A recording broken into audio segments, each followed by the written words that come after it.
Монголд ийм байсан шүү дээ. Дээд сургууль төгсөөд энд ирээд Нико хувьцаат компани залуухан мэрэгчлэлтэн. Тэгээ хүмүүс хараад итгэдэггүй шүү дээ. 22 настай байсан.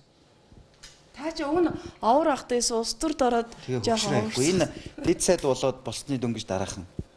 Энд ч бол бас 30 гарцсан л байсан шүү дээ. Тий. Тэгэл ингээл огцом явчихдаг юм биш үү? Огцом өгшрөөл явчихдаг юм байна. Тэгээ энэ бол одоо бүр жоохон харагдаж байгаа шүү дээ. Тэгэхэд энэ чи 20 гарцсан байсан шүү дээ.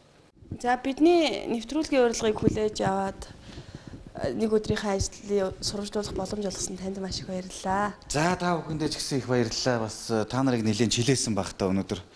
Ер нь бол одоо бас нэг тийм ачаалттай өдөр таарчлаа. Зөндөө хүлээлгч шиг боллоо. Та бүхэндээ их баярлалаа.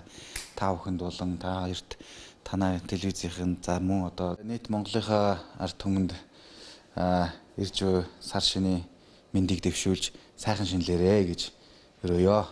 За баярлалаа.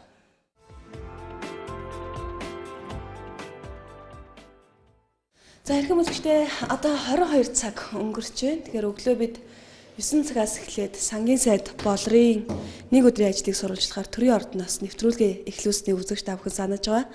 Тэгэхээр хүүхэд шуугсан одоо айлд орж ирээд төрийн төшөөнд орж ирээд нэвтрүүлгээ одоо жаргахад таатай байлаа. Анхаарал хандуулсан та бүхэндээ баярлалаа.